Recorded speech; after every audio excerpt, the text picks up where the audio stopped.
안녕하세요. 양기수입니다. 이번 시간에는 LNF 살펴보도록 하겠습니다.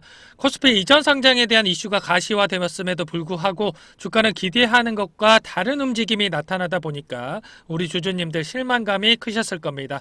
종목 교체에 대한 고민을 또 하시는 분들도 계셨는데 지금 시점이 바닥 구간이다 이렇게 보고 있기 때문에 절대 지금은 보유하셔야 된다 이렇게 말씀을 드려보면서 지금부터 집중하셔서 대응만 잘하면 충분히 수익으로 마무리 지을 수가 있습니다. 아시겠죠?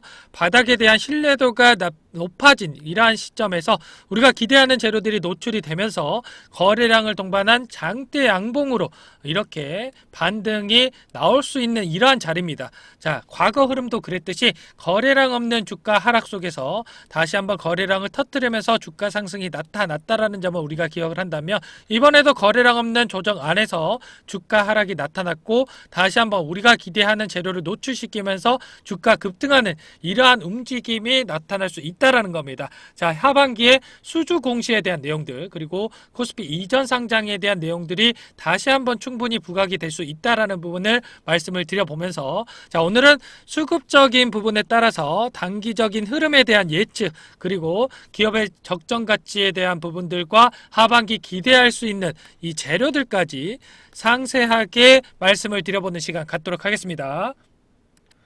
우선 영상 순서 한번 말씀을 드리고 구체적으로 들어가 볼게요. 이번 시간에는 이슈와 모멘텀을 체크를 하고 적정 가치와 주가 흐름을 예측을 하면서 대응 전략까지 세워보는 시간 갖도록 하겠습니다.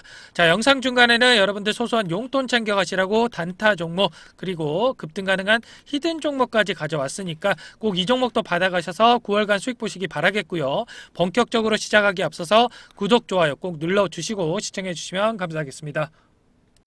기술적인 흐름을 봤을 때 현재 주가 하락, 공매도 세력들의 의도된 핸들링에 의한 결과라는 부분을 말씀을 드려보면서 거래량 없는 하락이라는 점에서 자, 우리가 기다리고 있는 재료 노출과 함께 자, 대량 거래량을 동반한 장대 양봉으로 주가가 반등할 수 있는 그러한 부분들이 있다라는 부분을 말씀을 드려보면서 일전에 지지했던 이 구간들을 우리가 체크를 해봤을 때 어떻습니까? 지금 하락에 대한 자리는 많지 않지만 자, 반대로 상승 구간은 이만큼 많이 남아있는 그러한 구간이기 때문에 절대 우리가 공포감을 느낄 그러한 시점이 아니다라는 부분을 말씀을 드려보도록 하겠고요.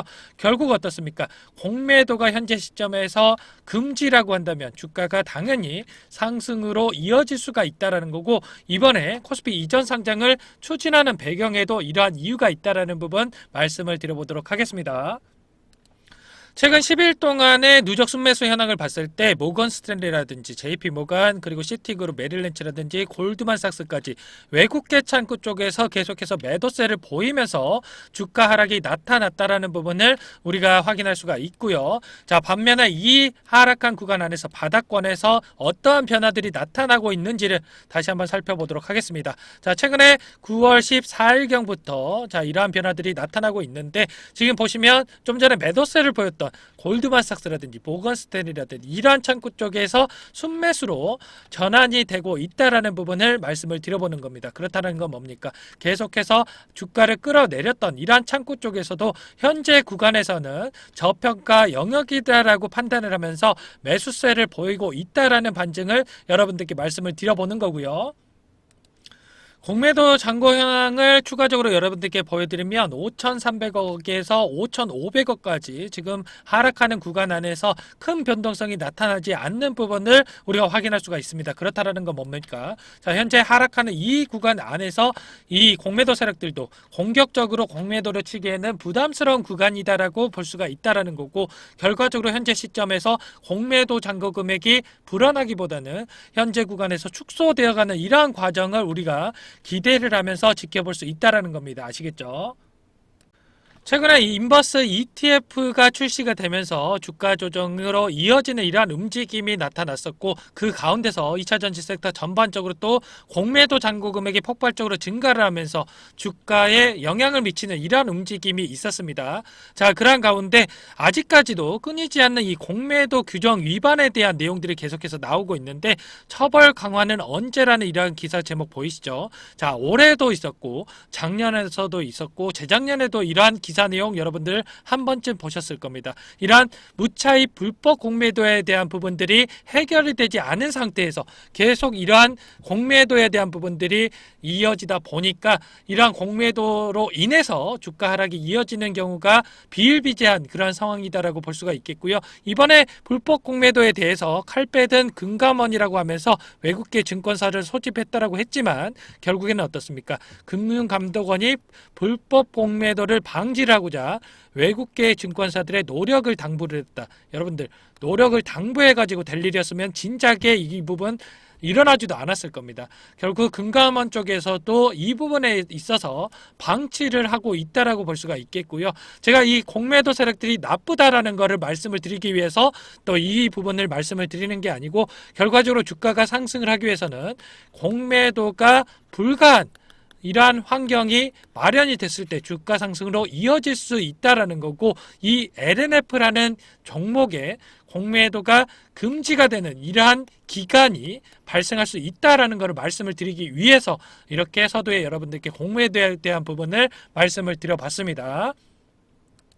자, 우선 결론부터 여러분들께 말씀을 드리면 코스피 이전 상장한 이후에 3월 15일까지 이러한 공매도에 대한 부분들이 금지가 될 수 있다라는 부분 여러분들께 말씀을 드려보도록 하겠고요. 왜 이러한 이 공매도 금지 기간이 생기는지 자 구체적으로 한번 살펴보도록 하겠습니다. 자, 코스피 이전 상장 일정에 대해서 우선 말씀을 드려보면 10월 25일 날 주주총회 소집을 앞두고 있고요. 여기에서 코스피 이전 상장에 대한 승인 절차가 이뤄질 겁니다. 그리고 바로 코스피 상장 예비 심사 청구에 들어간다라고 했을 때 영업일수 45일 동안 심사에 들어가게 된다라는 부분. 그렇게 됐을 때 12월 27일 날 코스피 이전에 대한 확정 소식을 우리가 들어볼 수가 있다라는 겁니다. 자, 그렇지만 여기에서 패스트 트랙이라는 조건이 또 하나가 있습니다. 자, 이러한 이 옵션이 하나가 있는데 자기 자본 4천억 그리고 매출 7천억 그리고 세전이익 300억에 대한 이러한 조건들을 충족을 했을 때 45일 동안 심사를 하던 게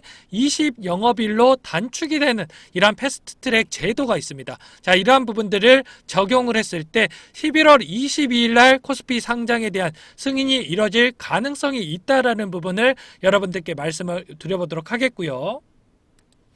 원래는 11월 22일 날 코스피 이전 상장이 되더라도 바로 코스피 200 지수에 편입이 될 수는 없지만 이러한 또 코스피 200 지수 특례 편입 제도라는 게 있어서 코스피 200 지수에 편입이 될 수 있는 그러한 부분들이 있습니다. 자, 이 제도에 대해서 설명을 드리면 15거래일 동안 일평균 시가총액 50위 이내인 경우에 특례 편입 심사를 또 받을 수가 있습니다.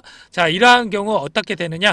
11월 22일 이전에 승인이 나게 되면 12월 정기 변경일 14일까지 시점 특례 편입을 통해서 코스피 200 지수에 편입이 되지만 11월 22일 이후에 승인이 된다라고 했을 때 24년 3월 15일까지는 특례 편입이 될 수가 없다라는 겁니다. 그렇기 때문에 이러한 부분들 자 11월 22일 전에 승인이 되느냐 이후에 승인이 되느냐 이러한 부분들을 기점으로 우리가 체크를 할 필요가 있다라는 거고 시가총액 현재 50위가 LG생활건강인데 LNF의 시가총액이 6.8조 원으로서 자 50위 이내로 들어갈 가능성이 높은 겁니다. 자, 그렇기 때문에 이러한 부분들을 감안해서 우리가 체크를 해야 된다라는 걸 말씀을 드려보는 거고 좀 전에 다시 한번 보면서 말씀을 드려보면 자 11월 22일 날 코스피 상장 승인이 가능하다라고 했습니다. 그렇지만 일전에 나이스 평가 정보가 코스피 이전에 대한 이 승인이 이루어졌을 때 어떻게 했느냐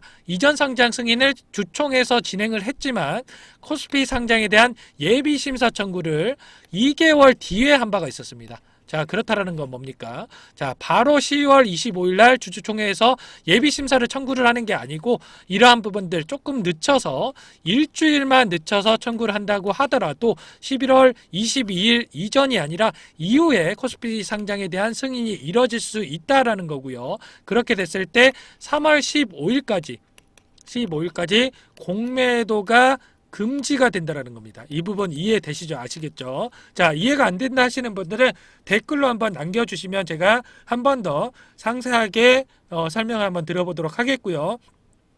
결과적으로 LNF에서 어떻습니까? 코스피 이전 상장을 한다라고 하는 게 공매도를 탈피하기 위해서 이 코스피 이전 상장을 진행한다라고 했기 때문에 자, 이러한 부분들 이 코스피 200 지수에 바로 편입이 안 되도록 일정을 진행하고 있는 거라고 여러분들이 이해하시면 되겠고, 결과적으로 3월 15일까지는 공매도가 금지다, 이렇게 결론 지어서 여러분들 인지하고 계시면 됩니다. 아시겠죠?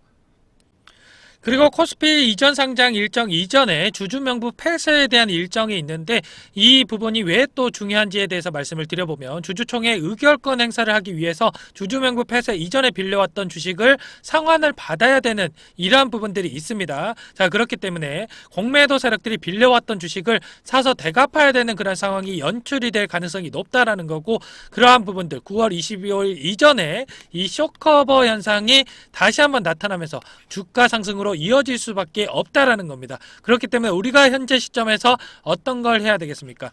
현재 지금 보유하고 있는 물량에 대해서 자, 매도 금지, 그리고 오히려 현재 시점에서 바닥권에 대한 부분들이 확인이 되고 있기 때문에 추가 매수라든지 신규 매수를 통해서 공매도가 이루어지지 않도록 진행을 해야 됩니다. 결국에는 이러한 부분들이 진행이 됐을 때 주가 상승으로 이어지면서 상승하는 과정 속에서 주가가 높아진 시점에서 이 공매도 세력들이 물량을 갚아야 되는 이러한 상황들이 연출이 될 수 있다는 겁니다. 아시겠죠? 자, 수급적인 요인들 이외에도 우리가 기대할 수 있는 수주 공시에 대한 부분도 대기 중에 있습니다. 자, 3분기 이내, 9월달 이내겠죠. 기존 고객사에서 장기 공급 계약을 발표하겠다고 회사 측에서 이야기한 부분이 있었습니다. 자, 그리고 나서 신규 해외 고객사를 또 추가적으로 발표를 한다고 했고요. 자, 리튬 톨링 사업, 즉 에코폴에서 진행하고 있는 것처럼 탄산 리튬을 수산화 리튬으로 가공하는 이 사업에 대해서도 9월달 이내 사업 실현에 대해서 구체화 작업을 진행을 한다라고 했던 만큼, 이러한 부분들이 이 시장에서 가시화되면서 또 기사화되고 이러한 공시가 또 나타나고 이러한 부분들이 확인이 됐을 때 주가 상승으로 이어질 수밖에 없다라는 겁니다. 자, 그리고 최근에 테슬라에서도 미국의 IRA 대응 전략을 통해서 2차 전지 소재 공급망 개편에 대한 이야기를 한 바가 있었는데, LNF에서도 어떻습니까? 현재 양극재 수주 추가 공시 가능성이 높아진다라는 겁니다. 왜냐하면 중국에 대한 이러한 부품 자체를 배제하는 그러한 부분들이 있기 때문에 양극재에 대한 수요를 LNF 쪽으로 더욱더 크게 가져갈 수 있다라는 부분, 여러분들께 한 번 더 말씀을 드려보도록 하겠습니다.